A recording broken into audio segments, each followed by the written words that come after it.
Halo guys, selamat datang kembali di channel Katanya Film.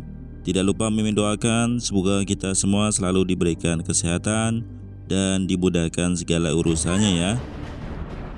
Kali ini Mimin akan mengulas sebuah film yang bergenre thriller.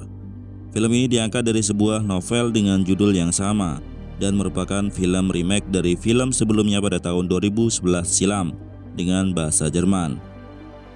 Film ini bercerita tentang upaya polisi dalam mengungkap kasus kematian seorang gadis akibat tabrak lari yang dilakukan oleh dua orang pemuda. Siapa sangka salah satu pemuda itu ternyata seorang psikopat yang sadis, melakukan pembunuhan berantai agar kasus tabrak lari tersebut tidak tercium oleh polisi. Bagaimana keseruan ceritanya? Tanpa banyak basa-basi lagi, ini dia Katanya Film.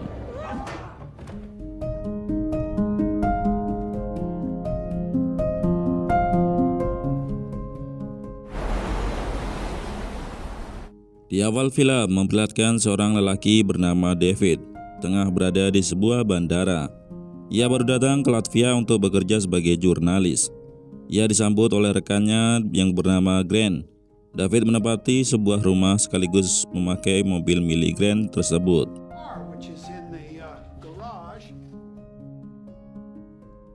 Setelah pulang bekerja, David melihat mobil milik Grant berada di garasi. Dikarenakan sudah lama tidak terpakai, mobil tersebut tidak bisa dinyalakan. Maka ia meminta bahan bakar pada tetangganya untuk menyalakan mobil itu. Tetangga tersebut bernama Robert yang memberikan bahan bakar kepada David. Setelah itu David kembali menyalakan mobil tersebut. Namun mesin mobil masih tidak bisa dinyalakan. Beberapa saat kemudian Robert menawarkan diri untuk membantu memperbaiki mobil itu. Sampai akhirnya mobil berhasil dinyalakan. Setelah itu David dan Robert pergi melakukan uji coba kelayakan jalan mobil tersebut. Malam berikutnya David mengajak Robert untuk pergi ke sebuah bar sebagai ucapan terima kasih karena telah membantu memperbaiki mobil David. Ketika berada di dalam bar, David bertemu dengan wanita bernama Janine.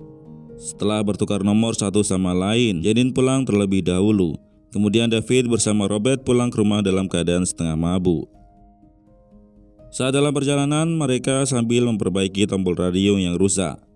Dan tiba-tiba tanpa sengaja mobil mereka menabrak sesuatu. Mereka turun dari mobil untuk memastikan benda apa yang mereka tabrak tadi. Tidak disangka mereka menabrak Janine. Robert memberikan pertolongan, namun Janine tidak bisa diselamatkan. Janine mengembuskan nafas terakhirnya. Perasaan sedih dan bersalah menghantui David. Robert segera mengajak David pergi dari sana agar tidak ada orang yang mengetahui perbuatan mereka.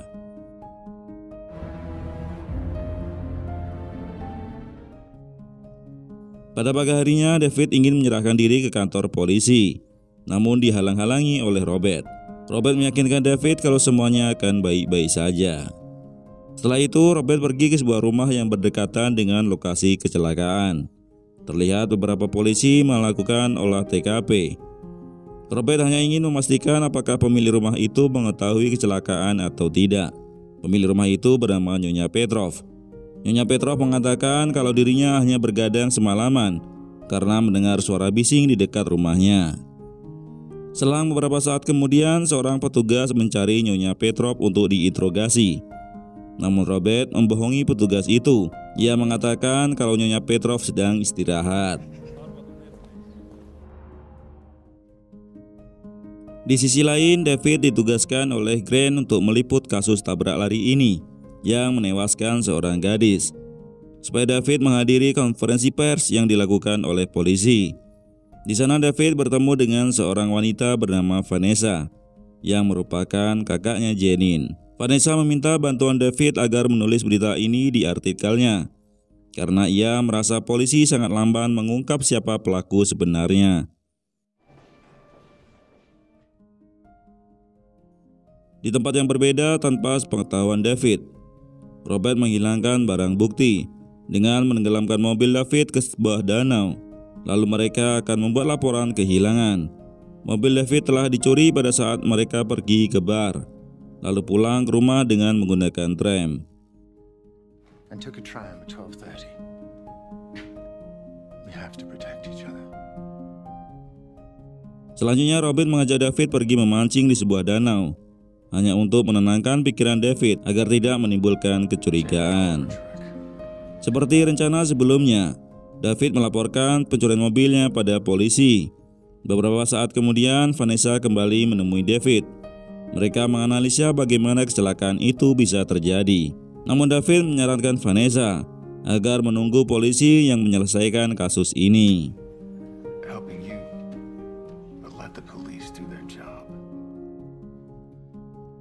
Bersamaan dengan itu, Grant ingin menggunakan mobilnya untuk pergi keluar kota. Dengan berbagai alasan, David menolak rencana Grant tersebut. Pada suatu hari, David mendapat kabar dari Vanessa kalau polisi telah mendapatkan saksi mata di dekat kejadian. Setelah itu, David menghubungi Robert bahwa Nyonya Petrov mengajukan diri sebagai saksi. Lagi-lagi tanpa sepengetahuan David, Robert menuju ke rumah Nyonya Petrov. Ia beralasan menyampaikan kondisi Nyonya Petrov yang kekurangan magnesium. Maka ia akan memberikan satu suntikan agar kesehatan Nyonya Petrov semakin membaik. Di sisi lain, David menemui Vanessa. Bersama dengan itu, Vanessa mendapat telepon dari polisi. Petugas mengabarkan kalau saksi terkena serangan jantung, yang berarti Robert telah berhasil menjalankan rencananya menghabisi nyawa Nyonya Petrov. David mengabarkan hal itu pada Robert. Robert seolah terkejut mendengarnya. Lalu ia mengajak David untuk makan malam bersamanya. Akan tetapi David menolak tawaran itu. Ia beralasan sedang banyak kerjaan yang harus diselesaikan.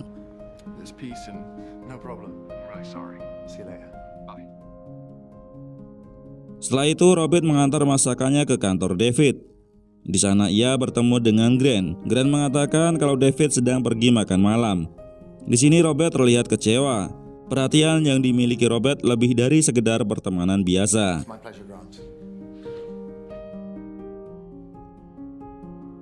Di tempat yang lain, David sedang makan malam bersama Vanessa. Terlihat hubungan mereka semakin akrab. Sedangkan di luar gedung Robert melihatnya penuh dengan kekecewaan. Setelah mereka kembali, David terkejut melihat mobilnya penuh dengan goresan. Vanessa pun beranjak pergi ke rumahnya. Ketika dalam perjalanan pulang, diam-diam Robert membuntuti Vanessa hingga ke rumahnya. Sepertinya Robert hanya ingin mengetahui lokasi tempat tinggal Vanessa.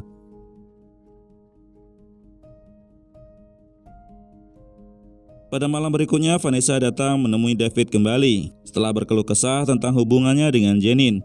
Hingga akhirnya Vanessa tertidur di sofa rumahnya. Tanpa mereka sadari, Robert mengamati mereka di balik jendela rumahnya. Keesokan harinya, David menemani Vanessa ke acara bela sungkawa yang dilakukan teman-temannya. Sesampainya di rumah, ternyata Robert sudah menunggu David. Robert menanyakan mengapa Vanessa menginap di rumahnya. Di sini David terlihat kesal dengan Robert karena telah memata-matai dirinya. Perhatian Robert bisa jadi karena cemburu atau karena takut terbongkar kasus mereka. Tidak terasa benih cinta antara Vanessa dan David mulai bersemi seiring kebersamaan mereka, di mana hal ini menjadi dilema buat David. Di satu sisi ia merasa bersalah atas kematian adik Vanessa. Di sisi lain ia juga mencintai Vanessa. Sedangkan di kantor David, Grant mendapat telepon dari polisi terkait laporan kehilangan mobil miliknya. Hal itu mengejutkan dirinya karena David tidak pernah menceritakan masalah itu padanya. Grant lalu bergegas menuju ke rumah David untuk menanyakan kebenarannya pada David. Grant tidak menemukan mobilnya di garasi, hanya serpihan kaca mobil yang berserakan di lantai. Tanpa disadari oleh Grant, Robert telah berdiri di belakangnya. Malam itu David tidak pulang ke rumah. David bermalam di rumah Vanessa. Sedangkan dari luar terlihat Robert mengamati rumah itu. Sepertinya Robert mengetahui kalau David ada di sana. Pada pagi harinya, David dan Vanessa berada di sebuah sungai. Mereka akan melakukan olahraga kayak. Tidak disangka ternyata ada Robert juga di sana. Ketika mereka tengah mendayung, Robert mengikuti mereka. Lalu ia membahas peristiwa kecelakaan yang menimpa pada Janine. Hal itu membuat Vanessa tersinggung atas ucapan Robert. Vanessa pergi meninggalkan mereka. Setelah Robert membuang dayung milik David, ia mengejar Vanessa. Sedangkan Vanessa yang dirundung kesedihan membuat laju perahunya tidak terkendali hingga menabrak ranting kayu lalu kemudian.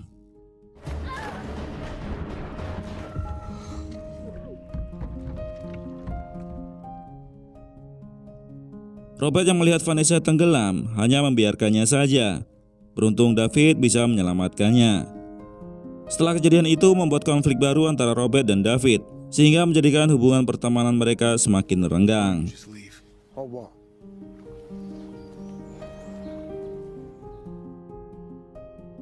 Keesokan harinya polisi datang menemui David. Polisi itu ingin menanyakan perihal laporan kehilangan mobil David sebelumnya, dikarenakan Grant tidak bisa dihubungi oleh polisi. Polisi juga menanyakan David sedang ada di mana pada malam itu. Terlebih polisi melihat nomor telepon David ada di daftar panggilan di handphone milik Janine. David menjelaskan seperti yang pernah Robert rencanakan.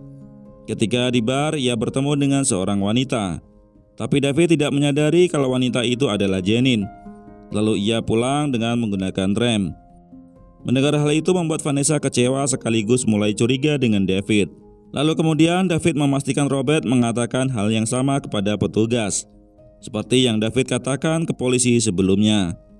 Namun di sini Robert meminta agar David menyingkirkan Vanessa karena Vanessa bisa menjadi bahaya bagi mereka. David mengikuti saran dari Robert. Ia menemui Vanessa di rumahnya. Akan tetapi Vanessa masih marah atas ketidakjujuran David selama ini. Dari sinilah hubungan antara David dan Vanessa tidak harmonis lagi. Malam berikutnya Vanessa pergi ke bar di mana David bertemu dengan Janine. Vanessa bertanya tentang terakhir kalinya Janine berkunjung ke bar sebelum terjadi kecelakaan. Sepulang dari sana Vanessa menunggu tram di halte dekat bar. Namun seorang pria mengatakan kalau tram tidak pernah beroperasi pada malam hari hampir 1 bulan yang lalu. Jawaban lelaki itu mengejutkan Vanessa, yang semakin menguatkan kecurigaannya pada David. Thank you. Vanessa bergegas menuju ke rumah David, tapi ia disambut oleh Robert. Robert mengatakan David sedang tidak ada di rumahnya. Di sini Vanessa mengatakan tentang tram yang tidak beroperasi, serta menuduh merekalah yang sebenarnya menabrak Janine. Setelah itu Robert menyerang Vanessa hingga Vanessa tidak sadarkan diri.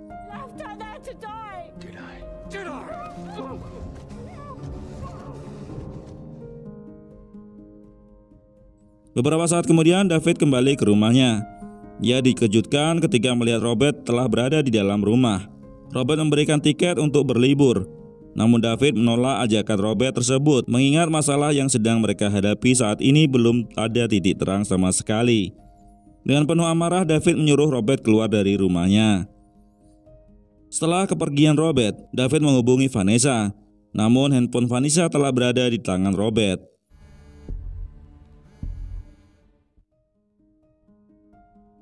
Pada pagi harinya saat David kembali bekerja, ia tidak melihat Grant di ruang kerjanya, yang mana Grant pergi berlibur. Namun hingga saat ini Grant tidak kunjung kembali. David melihat sebuah tas berisi makanan pemberian Robert di meja Grant.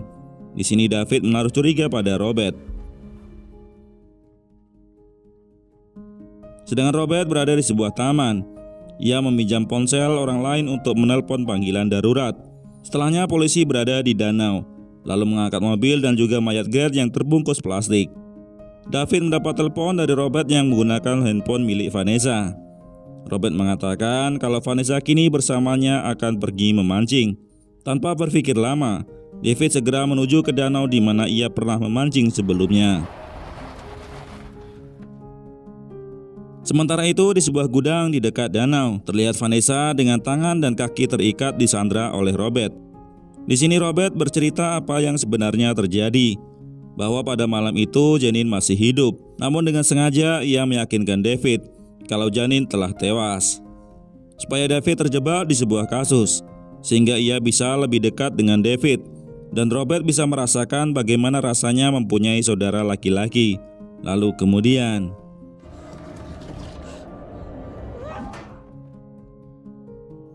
Vanessa dipukul oleh David memakai dayung dengan mengenakan sarung tangan. Selang beberapa saat kemudian, David pun tiba di sana. Melihat Vanessa sudah tidak sadarkan diri, dan dari arah belakang Robert muncul serta memprovokasi David. Dengan penuh amarah, David melampiaskan kekesalannya pada Robert. Beberapa kali pukulan mendarat di muka Robert hingga ke halaman gudang. Setelahnya, David mengambil dayung dengan tangan kosong untuk memukul Robert kembali. Namun tidak diduga, polisi datang untuk menangkap David. Dengan melihat bukti-bukti yang mengarah pada David, membuat David tidak bisa mengelak lagi.